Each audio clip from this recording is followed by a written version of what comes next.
Yeah. Politics. 1001. Yeah. Politics 1001. Mm-hmm. What's going on, everyone? Hello. How are you guys doing today? I'm doing great. That's good. My name is Josh. My name is Ian. And we are Politics 1001. Yes, we are. And we are very excited to be here with you guys today because we have so much to talk about that's going on in the modern media. So much. And historical media as well. Historical media. Yep. We're going to get into that in just 1 second. But before we start, we here at Politics 101 just want to know how we started out. We are a page on Instagram, Politics 1001. You can search us up, and we talk about polls and news stories. And this is our first podcast that we are recording, and it was strongly encouraged by you guys. So without you guys, we wouldn't even be doing this. This is true. We are very excited. This has been a dream since day one, and we are so excited to be doing this. Yeah, indeed. So we have a lot to talk about. There's so much going on in the world, and we are going to get into all of that in just 1 minute. What are we going to be talking about today? That's a good question, Ian. Ian always has the best questions. I do. I got an award for it. Oh, yeah, I'm sure you Question Master. Yep. Like by his mom or something.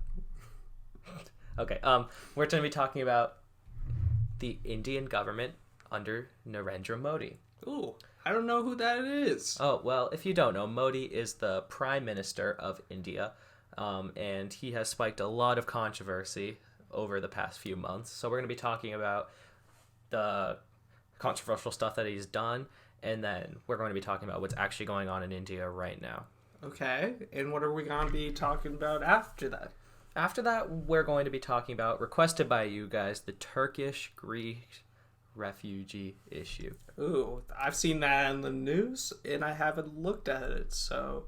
Yeah, it's big, Ian. Turkey and Greece, as they have been for the past 200 years, are fighting. Right. Their governments tend not to get along, and tensions have really spiked in the past few months. So we're going to be going into that, and what's going on with the refugees, and how that relates to Syria and the European Union, a little bit of Russia. We'll get into all of it. Okay. Yep. And up next, requested by you guys again, we're going to be talking about Israel. Awesome. Just by saying the name Israel, we're already spiking a lot of controversy, but we will be getting into all sides of this. I feel the hair going up on my spine, not just the word Israel. Oh, yeah? That's nice, Ian. So controversial. Okay. So, Israel. We're going to be talking about Is it real? Okay. Well, we're talking about it. Okay. So, I guess we'll assume it's real for the purposes of this. Or not. Gotta stay unbiased. So, anyways, we're going to be talking about Israel, and we're going to be talking about the recent election and what's going on their border. And obviously, Israel has been going through a lot lately, as they do every single day of their existence in the Middle East.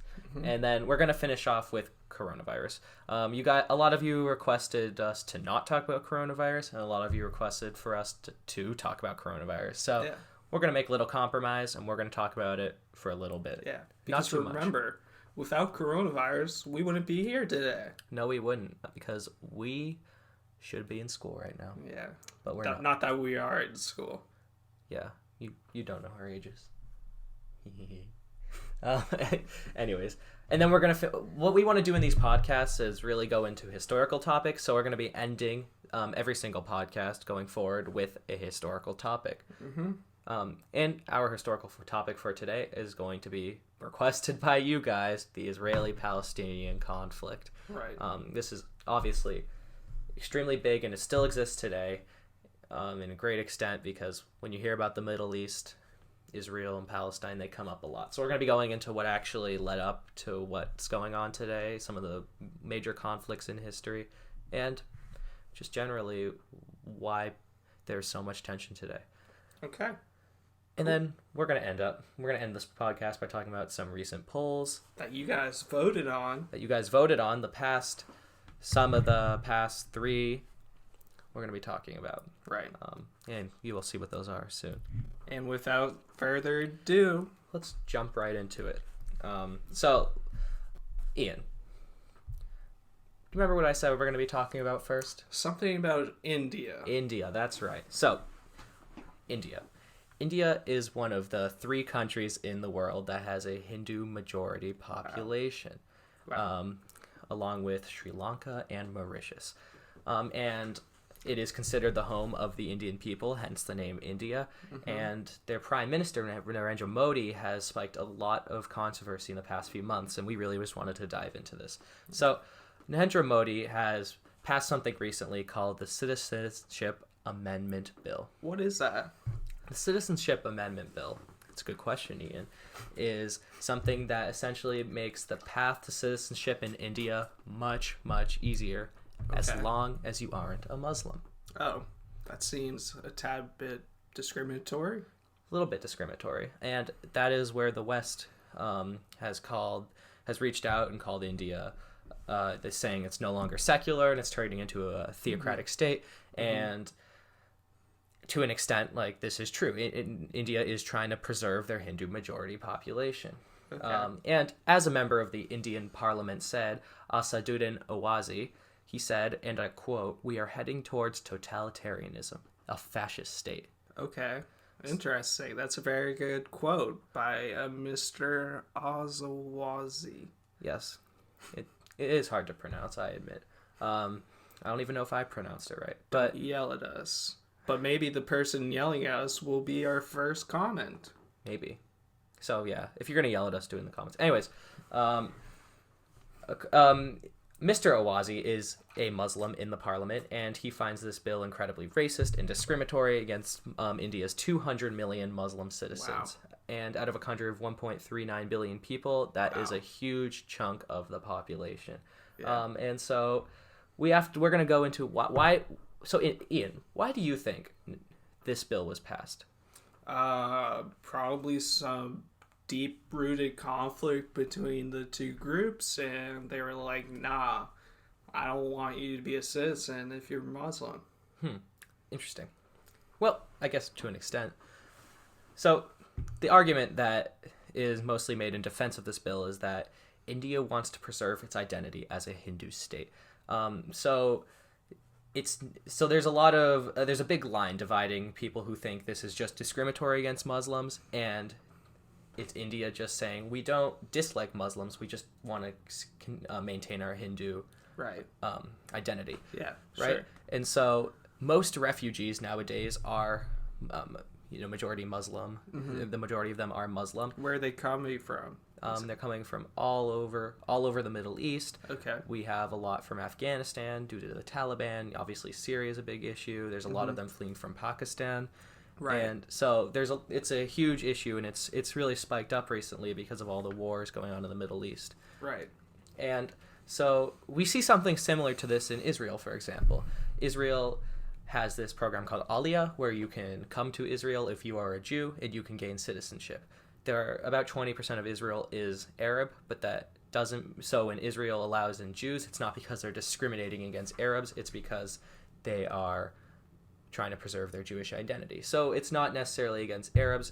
It's just to preserve the Jewish identity of the one Jewish state. And that's similar to India, right? Because there aren't that many Hindu majority states. Right. So India is not necessarily discriminating against the Muslims. They're just trying to keep themselves as a Hindu country. Okay. So on the surface, it seems discriminatory, but there's actually many layers for reasons why this bill was passed. So what are some more arguments against this bill? Against this bill? So that's a good question, right? So like I said before, most refugees are Muslim. And it's almost so a lot of people say is India is not doing its fair share in taking in all these refugees and immigrants, because when most of them are Muslim and you pass a bill saying that if you're Muslim you can't get citizenship without a lot of work, and honestly it's almost impossible. When a country does something like that, then they're really not doing their fair share of the work, Right. because most of them are Muslim. And so that's where most of this controversy comes in, because India is essentially saying you can't come in because you're Muslim. That's what it looks like on the surface, and to an extent that really is what is going on here.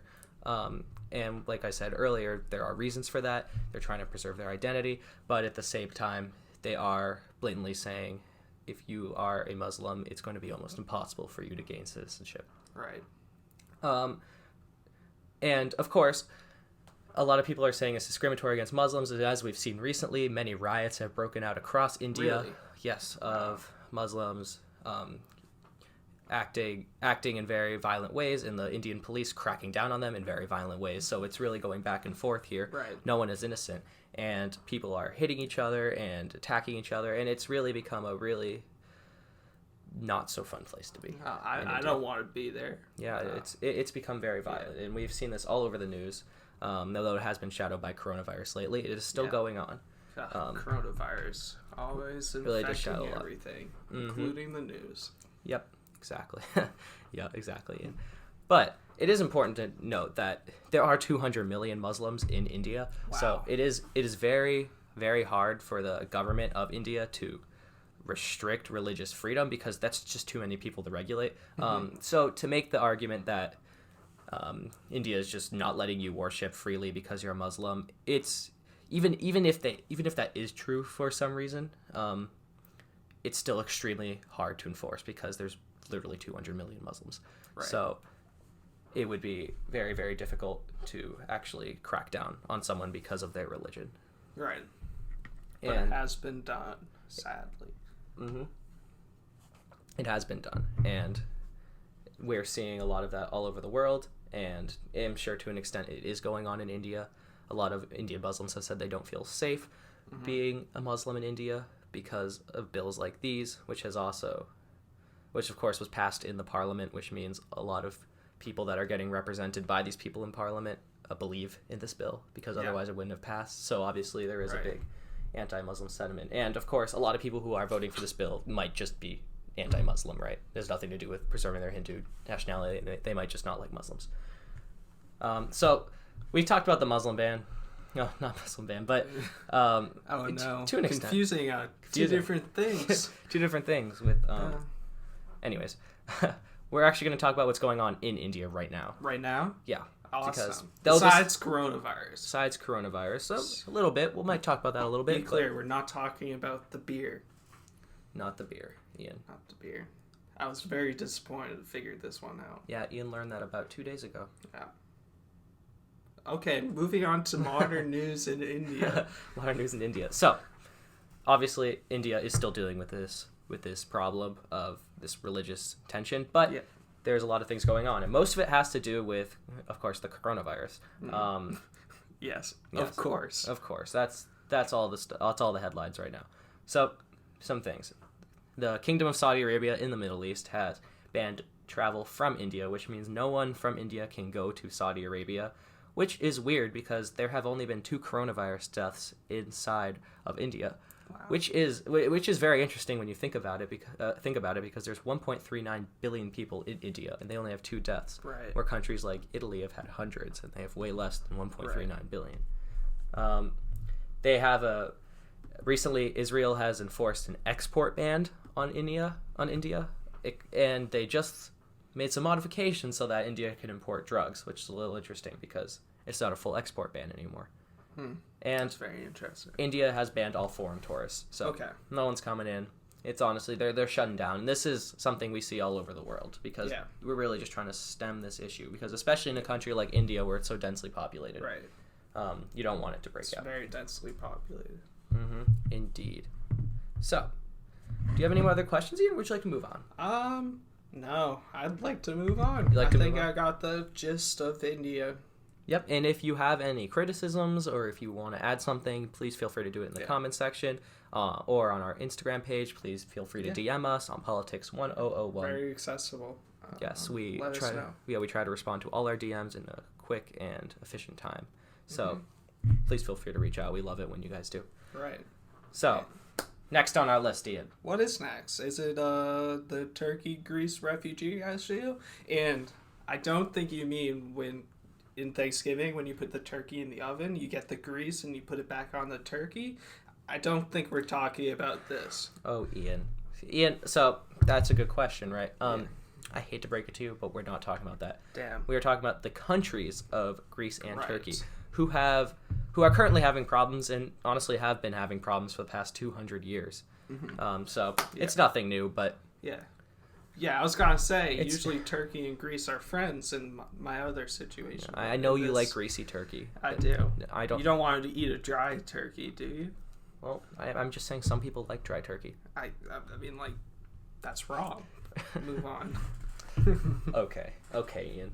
So tell me about these countries. So we got Turkey and we got Greece. They are having a little bit of tension, as they, like I said earlier, they tend to have when you are Turkey and Greece. And so the Prime Minister of Greece, Kyriakos Mitsotakis, and the President of Turkey, Recep Tayyip Erdogan, if I pronounce that right. His name a lot in our comment sections. A lot. And these two have been going through a lot lately. So if you haven't seen, there is a huge refugee issue going on in Syria. Isn't that right, Ian? Yeah. I've seen the headlines. I do know about the Syrian refugee crisis. Yes. That's stupid. Okay, but you're not stupid if you don't know about it, because coronavirus is, like I said, masking all the news. Right. Anyways, so there's a huge influx of refugees, and essentially Turkey's geographical location is such that Turkey's there to stem the flow of refugees into Europe. Okay. So the European Union gives Turkey tons of money and aid to fund all these refugee camps and essentially give Turkey the resources required to keep the refugees inside their country and take care of them, and so they don't flood into Europe. And what we've seen, and the issue this has been working for a while, right? But the issue that has been going on lately is that Turkey has essentially said, no more. Okay. We don't want to keep these refugees. We're sick of it. We have other things we want to attend to. We don't need refugees flooding our borders. And so what Turkey... Is that a direct quote? I am quoting myself. Okay. Not a direct quote. You're right, Ian. But I am paraphrasing. Okay. I'm paraphrasing. We might get yelled at. Might get yelled at. Feel free to do that in the comment section. So Turkey doesn't want to get pushed around anymore. They feel like they're getting taken advantage of by the European Union because they have to deal with all the refugees while the Europeans live all fancy and high inside their little continent, and they're done with it. They don't want to be responsible for all the migrants because it is a very big problem. And President Erdogan of Turkey has said he has referred to the Greek border patrols as Nazis lately, which is a big accusation, right? Because Nazis are obviously as bad as it gets. Yeah. And we'll go into that. That's not us being biased. It's just a fact. No, Erdogan did call them that. Yeah. Because the Greek border patrols have been cracking down on migrants. You've seen videos and pictures of migrants trying to go to the shores of Greece, and the Turkish guards have literally, in some cases, used physical force and their weapons to repel anyone from getting onto their islands. And there's a lot of reasons for this, right? Because Greece is being hostile because they're bankrupt. Their economy is in the shambles lately. They have really high unemployment of 16.7%, which I believe is the highest in the European Union. And that's crazy. There's no room, right? Greece is a relatively small country. They don't have room for all these migrants, and they're essentially saying we don't want these migrants. And Turkey has been leveraging their position as this cork to stop the refugees from flooding into Europe, and they've essentially said, look, we're done. We're going to flood Europe unless you give us more money. And that's what they've done. And that's why this crisis has been going on lately, because Turkey has helped the refugees go to the Turkish border and flood specifically Greece. They've just sent thousands of refugees into Greece, and this has overwhelmed the Greece patrol to the point where they feel obliged to use their guns to repel these people. And this has caused a lot of problems because Turkey was supposed to be there to stop the stem of refugees, and they're essentially not doing that anymore. Yeah. And so this has angered the European Union. This has angered Greece, especially because they don't have any room for this. They can't afford it. And that's why they've been acting so hostile. And so there's a lot of things that are going on here. So Turkey recently has started to become a lot more aggressive in Syria, trying to wipe out the PKK Kurdish movement, which is an insurgents movement that wants to break away from that. It's a political party, but it was banned in Turkey. But it wants to break away and it wants Turkey to cede some of its land to create a Kurdish state. And Turkey finds these people, they recognize them as a terrorist group, and the Kurdish state inside of Syria, the autonomous state, has essentially supports the PKK. Okay. And so that's why Turkey's attacking them, and they're trying to wipe them out. Although it's become a lot different from that since when they first invaded a few months ago. It's become a lot more controversial. But essentially, Turkey has a war going on in Syria, and they were fighting the Russians and the Syrian army, and they needed more money, and they wanted the European Union to give them more money to fight this war, and in return they would continue to stem the refugee flow. And so that's why they were flooding the refugees in, because they essentially wanted to threaten Europe. And because Europe, again, does not have any room for refugees either. Like, you think Turkey and Greece are small countries, and you look at Belgium, and you look at the United Kingdom, which is literally an island. There's just no room for any of these. There's just no room for any of these refugees. So how are these? I've seen a lot of videos of these refugees coming in overcrowding boats and coming in these flimsy rafts. Is this true? Correct me if I'm wrong. Is that how they're coming over? It's very scary. Yeah, so a lot of them are coming over in rafts, and the Greek Border Patrol have turned them away, and they just push them off. They say, we cannot accept you. And that's what's happening, because they don't have anywhere to go, right? If Turkey kicks them out and forces them into Europe, and then Greece kicks them out, these people are all of a sudden stuck. And they can't go back to Syria, because there's a war. There's a war going on, exactly, especially right now. Yeah. Although, let's transition to what's actually going on, because there have been some huge strides lately regarding this refugee crisis. So Turkey has essentially learned its lesson almost, and they look, Greece is very violent. We don't want to encourage this anymore, and they have pulled back, and they have started to stem the flow of refugees again, because the European What do you Union mean by that? Stem the flow? So refugee camps have been set up, especially in southeastern Turkey on the border with Syria, where all the refugees come in. Turkey is starting to almost take care of them again, because they don't want confrontation with Greece, because confrontation with Greece would most likely lead to confrontation with the European Union. And that's something Turkey wants to avoid, especially since Turkey has really upped their tensions with Russia lately, and they've been having a lot of conflicts. So Turkey really needs an ally. They can't afford for the European Union to be hostile, as well as Russia. And Greece has also suspended its processing of new asylum applicants, because Greece does not want any more people seeking asylum in their country, because, again, they're broke. And this was recent? This was recent. And so essentially the conflict is dying down. Russia and Turkey recently signed in a little ceasefire agreement in Idlib, which is the province in Syria where all this fighting is going on.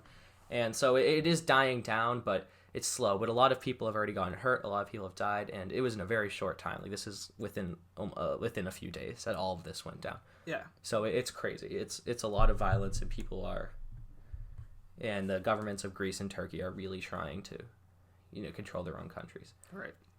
So, do you have any more questions about Turkey? I do not. I learned a lot. That's cool. And if you guys, I hope you guys did too. Yeah, and if you guys have anything else you want to know about Turkey, or anything you want to correct us on, please feel free to leave a comment, message us. Again, we are available on Instagram at Politics1001. Subscribe for more updates as we continue to add to our YouTube. And yep, exactly. Moving on to Israel.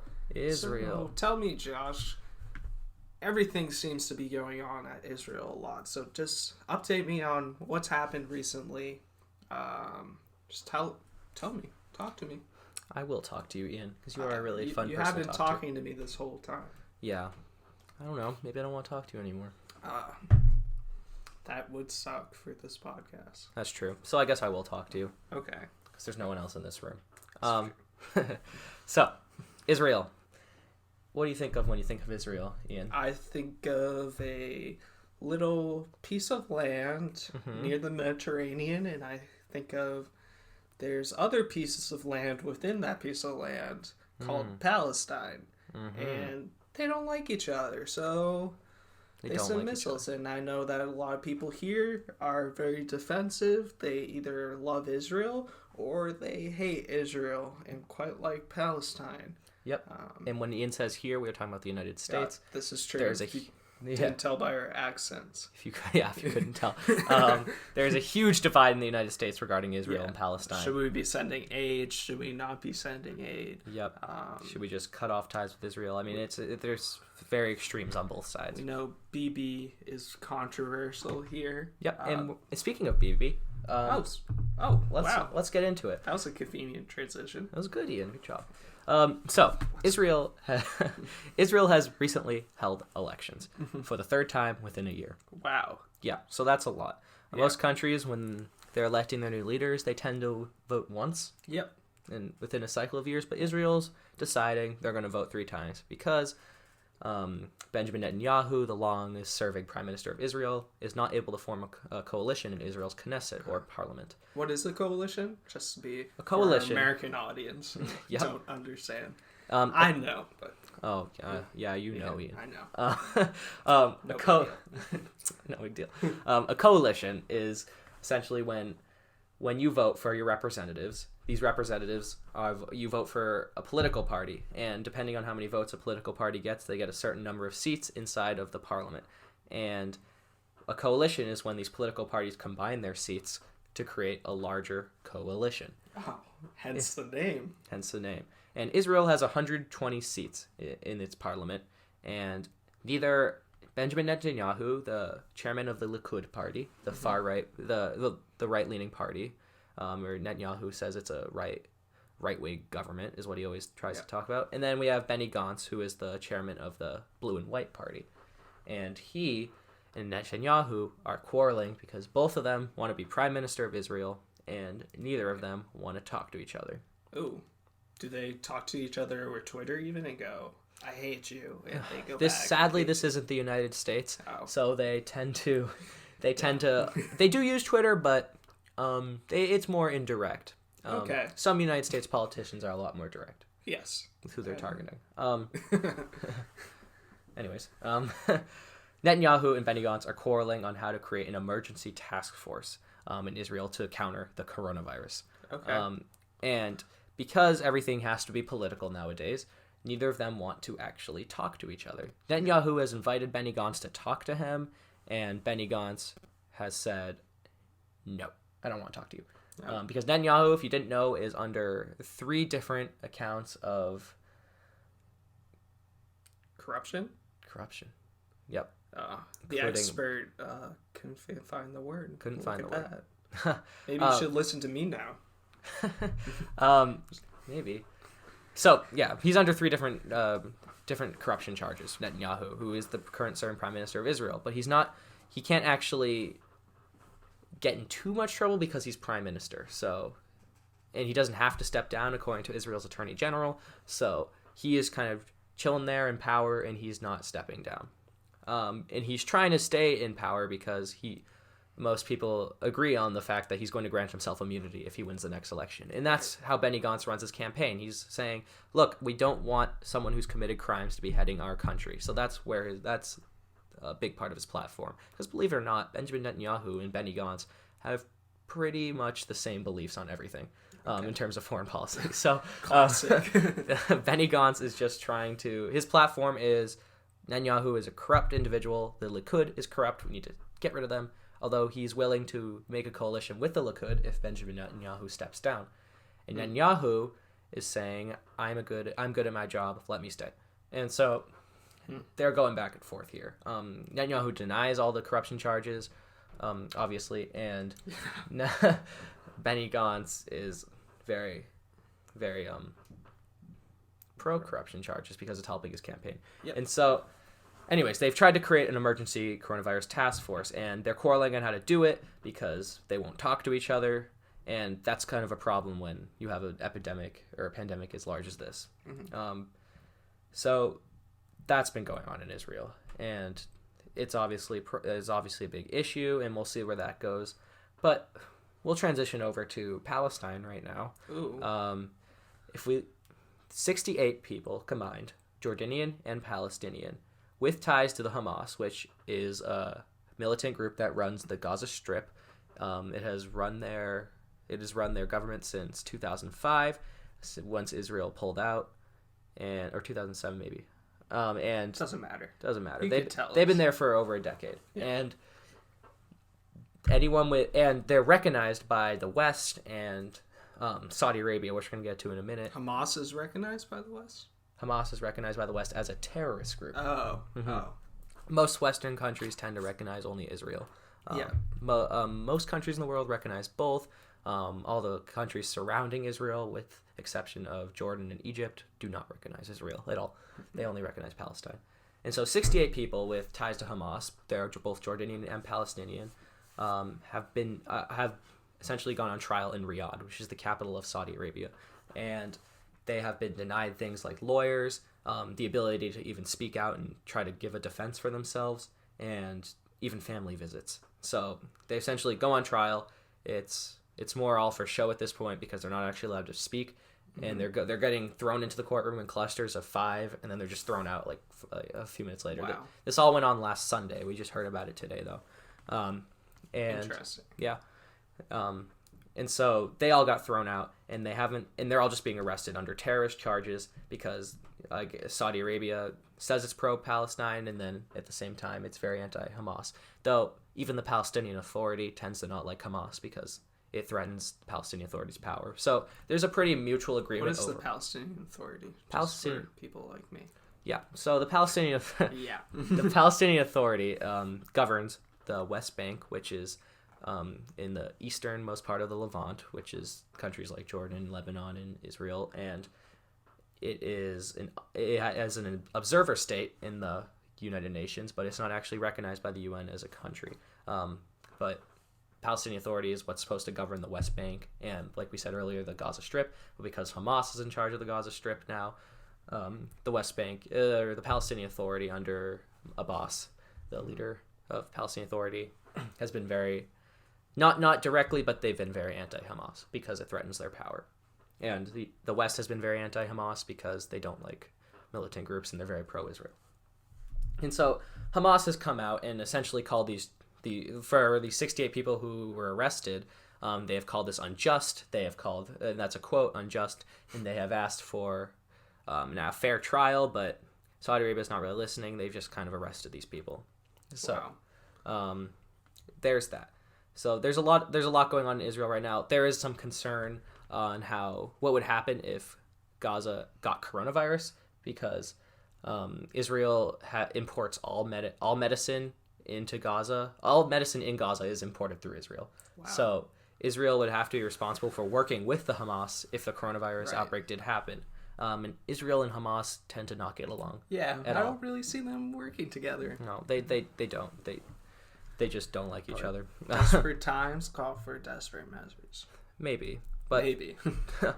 We'll see, because as we saw earlier with Benny Gantz and Netanyahu, even the most desperate of times still get political. Because coronavirus is very, very disruptive. It is. So tell me more about coronavirus. I know we've said that we don't really want to talk about it because it's overshadowed the news, but then again, it's everywhere. It's all around us. I know a little bit about it. There's a lot of misinformation out there. So what is it? How is it affecting the countries around the world and geopolitics and all that fun stuff? Yeah, so coronavirus, if you've never heard of it. You guys heard about it. You've definitely heard of it. Yeah. Is, as the name implies, a virus that is easily transmissible, mostly through touch, but it can go through the air, and it infects people, and it becomes more and more deadly as your age increases, or if you have a secondary condition. But again, there's very little to worry about with coronavirus for the most part, because even some people disagree, including the line outside of Costco. Yeah, where we live, there's like a 50-minute line outside of Costco. It's crazy.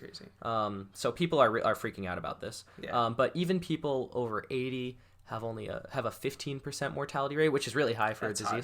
But that means 85% of people over 80 live, which means it only gets lower as it goes down. Yeah. So it's not terrible. I read a report. I didn't actually read it. I just heard it, so I could be wrong. So New York Times published this thing where they said basically, if we had waited to shut everything down, the death and destruction could have been much worse. And right now, because we're shutting down ball games, major events, and literally quarantining everybody, preventing them from going to school, we're minimizing the effects. It's still going to be pretty bad because we got to remember this virus is in its earliest stages of transmission. In fact, the WHO As I said, globally there are 100,032. That's numbers hard to read for me. Would you like to read this number for me? Absolutely, I would. There's 132,758 confirmed. Yeah. I didn't go to school, so I can't read numbers. Yeah, we haven't been in school in a few days. Yeah. And a lot of deaths as well, mostly in China. And it's literally all over the world. Most notably, Greenland has not been affected. Yes. Yep, Greenland is not affected. That's really important that you mentioned that, really important. Ian. So if there's any Greenland people out there, I guess you're in luck. Yeah, but so wash your hands. Now, Josh, tell me how this has been affecting countries. Of course. Coronavirus is huge. It's affecting the entire world. I believe the president of El Salvador the other day was acting all fancy with himself because he's essentially saying, we don't have coronavirus, look how cool we are. And I don't know, I thought that was kind of funny. Yeah. And because El Salvador doesn't tend to make Western news that much. But no. I saw it. When it comes to coronavirus, everyone makes the news. And especially coronavirus, that makes the news the most. That's true, Ian. So let's go through a little bit. Spain has had a lot of coronavirus problems lately. They have declared a national emergency, like almost every country, to some extent, and they're essentially shutting down everything. There's a lot of quarantining going on, and there's a bunch of Americans quarantined in Barcelona, and they can't leave. They're stuck in the hotel. There's just it's huge over there because Europe is almost shifting away from China. Europe is almost becoming the center of coronavirus because because of how bad it is. Italy. Yeah, Italy. It's really bad in Italy. As we know, deaths in Italy are very frequent, but Italy also tends to have an older population. They have the oldest per capita population in Europe, so I guess there's some explanation to that. But overall, it's still a huge issue. In the United States, Donald Trump has declared a national emergency, and he's banned all flights from Europe. Originally, not the United Kingdom and Ireland, but as of today, he banned them also because I think Trump realized that if you live in Paris, you can fly to London and then fly to the United States. So he got a lot of pushback for that. Yeah. At least he's banning travel, and personally, I think that's a good thing. Yep. And there is some criticism of this, like coronavirus has already established itself in the United States. Right. So what's the point? But at the same time, they're just still trying to slow it down because, again, Europe is a hotspot, and Trump made that clear in his speech. Right. And so it's possible Trump has coronavirus. He came into contact with Bolsonaro of Brazil, who was tested positive for coronavirus, although he denies it. One of the administration officials, I wrote about this on our Instagram, has actually been tested positive, and now the president himself. And there's a picture of that individual shaking hands with Trump, and Trump has said, I'm not going to get tested. Trump said, so Brazilian president does have coronavirus, and it's funny because he's been calling it a hoax, and he doesn't like coronavirus. He says it's not a threat, and then he ends up getting it. So, I don't know. I guess there's some karma there. And although Trump has actually gotten tested, he got tested. Oh, he did. He got tested. Wow. He won't. He says he's waiting for the results right now. So we don't know if Trump has coronavirus. He might not. But he said he didn't have a fever. So. But it takes 2 weeks. Yeah. So you can still detect it, I guess. Josh could have it, and for the record, we are within 6 feet apart, which is very concerning because he could have it. Yep. And Ian is a very infectious man. Thank you. You're welcome. It doubled in the United Kingdom overnight, the amount of coronavirus cases. So that's huge. So we'll see about that. The health minister of the United Kingdom also got coronavirus. So ironic. Yeah, which also happened in Iran. So I guess it's common he can save others from death, but not himself. Well, he's not dead. It was a Star Wars quote. Oh yeah. I don't know how I need to brush up on my Star Wars quotes. Yes, you did. But yeah, I guess it's common for health ministers to get coronavirus. I wonder why.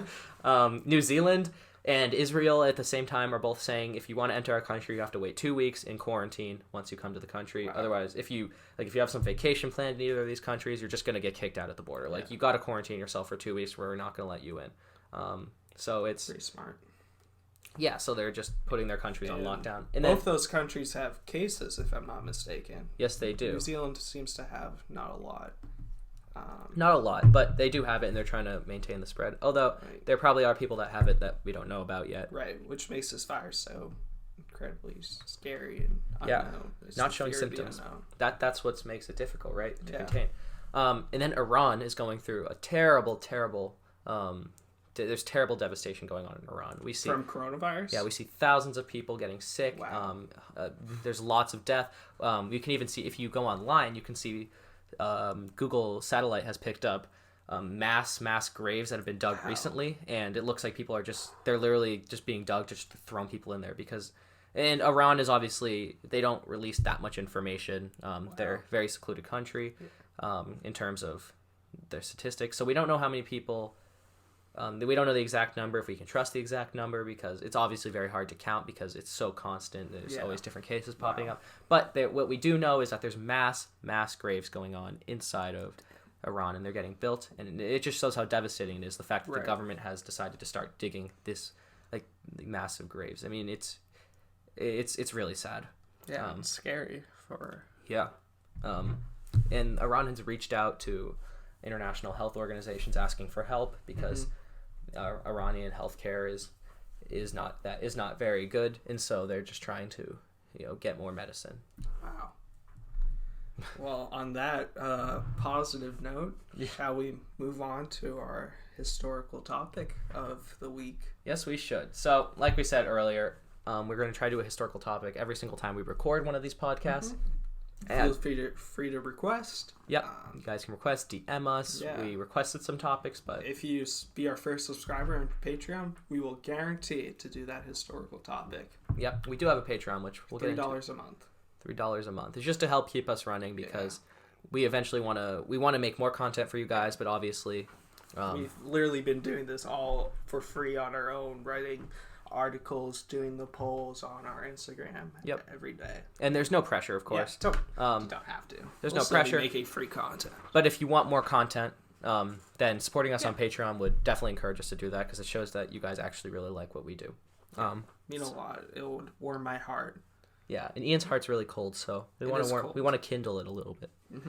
Spark it up. Yeah, because I'm trying, but it's a lot of work to keep Ian's heart kindled. Yep. Anyways, Israeli-Palestinian conflict is our topic of today. Yes. This is really controversial. We've had a lot of Israel on today's podcast. Yeah. If you're not a fan of Israel, because I know a lot of people aren't, we're not. Israel's not going to be this common on all our podcasts. We're just, there's just a lot going on with Israel. It's requested by a lot of you. So if you want your own topic to be discussed, just request it. Absolutely. So Josh, this conflict there's a lot of history involved, a lot of tension between the Palestinians and Israelis. It's really confusing. So why don't you shed light on this issue and explain it to me and explain it to our humble listeners. Yeah, of course, Ian. So, the Israeli-Palestinian conflict. Israel was established as a state in 1948. And Israel has gone through a lot since then. So many wars with Lebanon and eventually Hezbollah and the PLO, which is now the PA. And there's so much going on. And as we see today, almost every Arab country besides Egypt and Jordan do not recognize Israel as a country. So it's still a lot. So Israel became independent in 1948, like I said, but their War of Independence was from 1947 to 1949, according to the official website of the Israeli government. And in that war, every single Arab country literally attacked Israel and tried to wipe it out because they don't recognize it. They think it's their land. You can't just declare a country in the middle of all this Arab territory that's a Jewish state. Like, doesn't make sense. And so they attacked Israel. And somehow, Israel actually won, despite the fact that countries like the United States and the UK were embargoed Israel. They wouldn't help them. Really? Israel got all their weapons from they established this after the Second World War and the Holocaust, all that. That's why they wanted this state. So the Holocaust was obviously a big reason for that, but Britain was very neutral on this. They weren't pushing it too much. Winston Churchill was very pro-Israel, but the British government itself tended to not want to spike up controversy because, again, oil. Right. Lots of oil in the Middle East, so they don't want to make their neighbors too angry. But Nevertheless, the vote passed and Israel was declared as a country, and every single country around it attacked it. And this resulted in 21,000 casualties for Israel. Wow. In the War of Independence? Just for Israel, yeah. Wow. And 6,000 of them were killed. Israeli soldiers were killed, which means 15,000 were wounded or hurt. Mm-hmm. So that was a lot. But somehow Israel won. And so they established themselves as a state. And grudgingly, the Arab countries accepted this for now, but they're really just trying to regroup and remobilize for their next attempt to attack Israel, because none of them recognized it. Egypt and Jordan still did not recognize Israel. Interesting. But they eventually would after the 6-Day War. Oh. Which is the other was really it really war. 6 days? It was 6 days. Wow. It was, and in that war, Israel doubled itself in size, I believe, and it annexed places like the Sinai Peninsula, which is right next to Israel. It's currently part of Egypt, and they annexed the Gaza Strip and the West Bank. And the reason this started is because Egyptian President Nasser of the time, he was the president then, piled up troops on the Israeli border. He essentially took control of the Jordanian army, which was also piled on the Israeli border. Right. He was threatening to embargo Israel by cutting off its access to the canal, and the city of Israeli city of Elliot would no longer be able to import stuff. So Israel was surrounded by enemies, and it was in a lot of trouble. And so Israel desperately technically started the war by attacking first, and they launched an attack on the Sinai, and they took it right away. It was a surprise attack. They weren't expecting it. And the Arab armies, they had way more people, but Israel was fighting for its life, so a lot of people say, yes, that's why Israel won, because they were so desperate. They had to. There's no other choice. Mm-hmm. And so Israel was able to push them back. It took the Sinai, took Gaza, and the West Bank. And in return for peace, Egypt was given the Sinai Peninsula. Israel said, you can have the Sinai Peninsula back, but in return, you have to recognize us as a country. So okay. Egypt accepted that. And so they made that little exchange, and wow. There you go. Quid pro quo. Mm-hmm. Mm-hmm. Yummy. Yum. And so Syria was firing rockets into Israel from the north. That's another reason why Israel really wanted to start this war. You're telling me somebody was firing rockets into Israel? Yeah. That's unheard of. Really unheard of. Totally don't see that today. Yeah. And we got some vice versa in the Gaza Strip, like Israel's also firing rockets back. This is true. And so Syria's firing rockets into Israel, so Israel's they're not in a good position. So they start this war, right? And Egypt, of course, expelled the UN emergency force in Sinai, which was there to essentially regulate it. So that's why Israel actually started it. But eventually Israel takes all this territory, they give it back to Egypt, the Sinai, and Egypt recognizes Israel as a country. And then Egypt offers peace to Jordan, and they say you can have the West Bank back, because Jordan was illegally occupying the West Bank. But Jordan said, no, we don't want the West Bank, but we'll recognize you as a country. Okay. So the West Bank just kind of it was just there. It wasn't recognized as Israeli territory. It still isn't today, but it wasn't recognized as Jordan territory because, again, Jordan was illegally occupying it, so it still wouldn't have been. The Syrian defense minister said that, and I quote, "The time has come to enter into a battle of annihilation." So this was back then. It's during the war, and this was during the war, the 6-Day War, and Syria was trying to. So essentially, Syria's goal was to annihilate the state of Israel, and so they weren't actually willing to negotiate peace with Israel. Israel offered them the Golan Heights, which is in northern Israel, to Syria in return for recognition. Israel did this lately with Assad. Is what I mean by this. Israel lately, President Bashar al-Assad of Syria was offered the Golan Heights, which is the most northern part of Israel, in return for peace and recognition, but Assad rejected it, so Israel and Assad are still going through a lot of tension today in Syria. And so there were some repercussions on both sides for all this stuff going on. Thousands and thousands of Palestinians were expelled from their homes in both the War of Independence and the 6-Day War, and they were forced to leave their homes by the Israeli army. They kicked them out because Israel didn't want them in the way. They wanted to take their positions and fortify because, again, their country was like on the brink of annihilation, and the Jews suffered the same fate in their home country. So there were mass exoduses. All the Jews were expelled from all over the Middle East to Israel, and it was a vice versa for the Palestinians. Wow. And so that's where the controversy comes in today, because the Palestinians are essentially saying, you exiled us, we want to have our home back. And that's why they're fighting for their homes. And then you see militant groups like the Hamas pop up, which essentially fights for a Palestinian state. That's where you hear the common phrase, "From the land to the sea, Palestine will be free," because they're they're essentially just calling for the annihilation of Israel. Very poetic. Yeah, very poetic, Ian. Glad that's what you got out of this. And so, so there was a big mass, almost reverse exodus, and a lot of people got hurt, and it's still going on today. And so you have all these Israeli settlements going on, and the Palestinians without a home because they think Palestine should be their home because they were there for a long time. Although the Jews have a biblical claim to the land because of the Bible and the fact that the kingdom of Israel did exist under King David and King Solomon. But at the same time, that was thousands of years ago, and the Palestinians are saying, we've been there for thousands of years after that, so, I mean, you got to give us a chance. So that's where most of the tension comes in, because the Jews have a biblical claim, and there were Jews there. Like, there was a mass immigration to Israel by Jews, especially when Germany started to become very anti-Semitic, and France started to become very anti-Semitic, so people started to migrate there in masses. So there were a lot of Jews there when Israel was established. So today you see conflicts with Hamas and Hezbollah, which is a militant group in southern Lebanon, defending the rights of Palestinians, although both of these are classified by the West as terrorist groups. Although Hamas and Hezbollah are funded by Iran, which is Israel's arch enemy. They do not like each other. Like Batman and Joker? I guess you could say Batman and Joker. Who's Batman and who's the Joker? That's for you to find out. Interpretation. Yeah, we had the same thought. Yeah, we did. Oh. Okay. So no, that's the Israeli-Palestinian conflict. There is so much more. You had the Yom Kippur War, all the two wars with Lebanon, which actually formed Hezbollah. But we're not going to get into that right now because we want to end this soon. Yeah, we do. Because we don't want you guys. We hope you guys aren't bored. By the way. We find this stuff really interesting. Yeah. You might not, but give this video a like if you find it boring, and if you don't. Yep, because you don't dislike it. I assume you're watching this on our YouTube.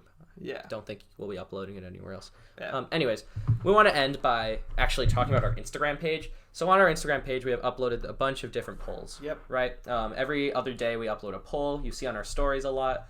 You guys polls. Vote. We feature your opinions that you leave in those comment box. Yeah. Yep. So we're going to pick 3 polls that were the most popular from the past week. And those were the refugee crisis actually going on in Turkey and Greece, which we talked about earlier. Animal testing. Do you like it? Yep. Do you not? And should climate change be prioritized? So we'll spend like a few minutes on each of these, and then we'll wrap it up this for today. So, Ian, 74% of our followers said that they are pro-Greece. They say Greece is in the right for this refugee issue, and 26% are pro-Turkey. Right. This was before this peace agreement was signed, so it's who is in the right in the time. So, people who are pro-Greece, they're obviously saying Greece is broke. They don't have it. They don't want to take in all these immigrants. They're not for that. And there's also a lot of criticism I noticed towards the Turkish government. A lot of them were like calling out the 26%, like, "Oh, you're Turkish nationalists." Yep. And what is interesting that we've noticed is Turkish people and Greek people tend to be very, very proud of their countries, which you don't see a lot in today's world. Like in the United States, there is a lot of patriotism, but there's also a lot of anti-American sentiment going around. Same in Europe. There's a lot of anti-nationalism in Europe, but considering their history. Yeah. But in Turkey, people are very, very pro-Turkey. We see people defending their country, and they understand like where their government's coming from, and which is very admirable because you don't see that a lot nowadays. Right. And so that 26% of people that were pro-Turkey, we're assuming most of them were Turkish. We do have big Turkish face. We do. I believe Istanbul is our 3rd most viewed city. Wow. So it's up there, and Turkey takes up a good percentage of our followers. So that's good. We love Turkish people. Yeah. And we love Greek people. And Greek people, yeah. We love all of our followers because you give us views and make our dopamine in our brain go up when you give us validation. Exactly. Yeah. So that's a little bit into it because obviously Turkey is saying, like, stop pushing us around. We don't like being mistreated by the EU. So that's where that comes in. But then we have a poll that we haven't talked about today, which is animal testing. Animal testing, yeah. I put up this poll, or I suggested it to you and you put it up. Something like that. I posted it, I think. Yeah. So a lot of people, we were actually surprised by this poll. We figured a lot more would say yes, but when we looked into it, in fact, looking at other poll websites, including Gallup and isidewith.com, it's very contentious, but ultimately more people say yes a lot. And those who say yes, they support animal testing, often believe that it is a necessary evil in order to prevent illnesses and to test medicines. But on the other hand, those who say no see it as incredibly immoral and the hubris of mankind to even think they have the right to test on these creatures who perhaps are equal to us. And they see a lot of the acts committed by scientists as grotesque, especially when it comes to cosmetics. Yep, and they also think the DNA of animals are different, so there's no point in wasting tests and killing animals when we're not actually sure it's going to also work on humans. So there's all that. So that's animal testing. It's really controversial. I didn't realize it was this split, like Ian said earlier, but apparently it is. Wow. So actually, I looked into it and I found that over time, more and more people are actually supporting against it.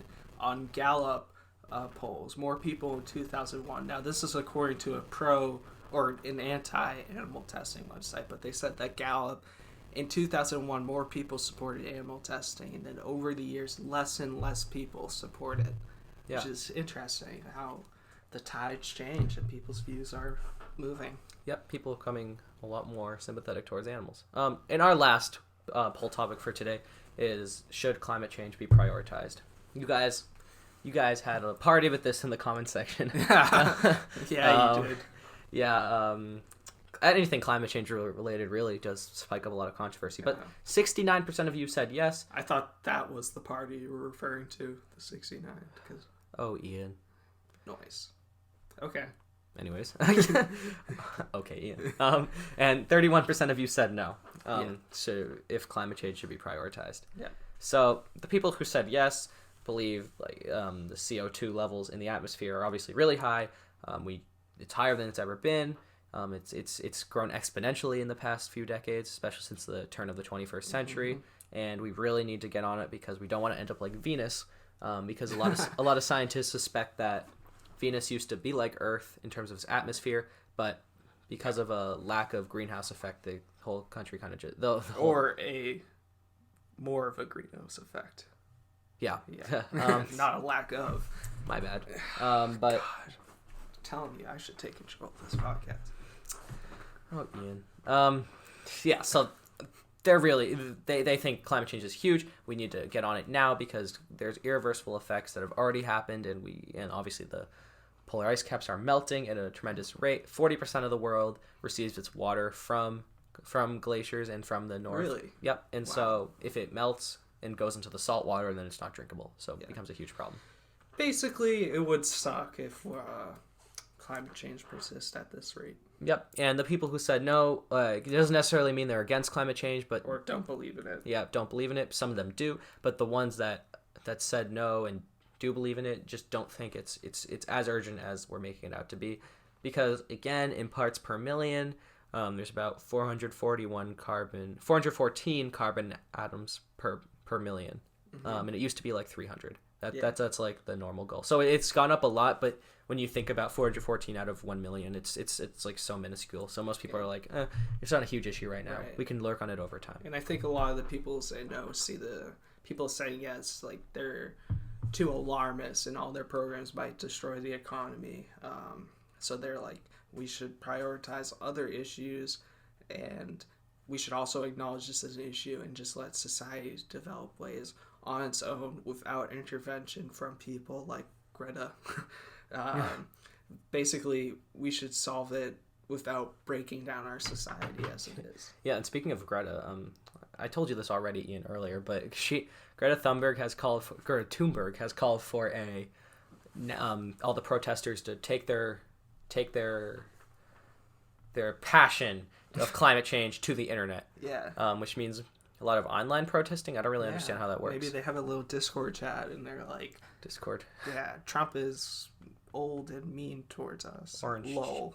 Cheeto. I don't know. How dare you not join our Discord? I don't know. I honestly don't know how online protesting works, but I guess... Enlighten us in the comments below. Yeah, if you're a Greta Thunberg supporter. I guess what she talks about is... I guess it's valiant. I mean, she's kind of brave. Yeah. We're unbiased. We're not gonna state our opinion on Greta Thunberg. No. But yeah, that is all we have for today. Right. So I hope you guys enjoyed this. This is our first time, so we're looking for as much feedback as we can get. Yeah. Support, criticism, none of that. Just give us views. Yeah. But criticism. Yeah. So, it will hurt me, but it will help us in a long run. And as we mentioned earlier, we did set up a Patreon. Now it is in its earliest stages, but we have been doing this a long time, and it's been expensive for us. We did put a lot of time in it, and we're just asking for $3 a month to support us, and you'll get to talk to us, suggest things for us to talk about, really help us shape this podcast, and of course we'll shout you out. Anyone who follows it helps us through our Patreon will get a shout out. Yeah, you'll also be our favorite, but we won't tell anyone else, but you're our favorite. Yeah. Also, where this all started is our Instagram page, Politics1001 on Instagram. We're widely popular, I guess, not to toot our own horns, but we're tooting a little bit, though. We're tooting a little. Please go follow that us there. That's where we put our articles as of right now. It's where you can vote our polls. It's basically where this all began. So go follow us on Instagram, and also please subscribe to this YouTube channel. It means a lot. Without you guys there to support us as we dip our toes into new waters, it'll be very difficult for us. So leave this video a like, go subscribe on YouTube.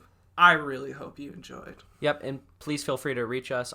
If you want to talk to us, DMing us through Instagram is probably the best way, but our email, rfax82@gmail.com, is always available if you don't have Instagram. And we love to hear from you, or we'll respond to you within a day max. We really make that a priority. And that's all I have. That's all I have. So thank you guys so much for listening. Yep. We'll see you next time. And you guys have a great day. Goodbye.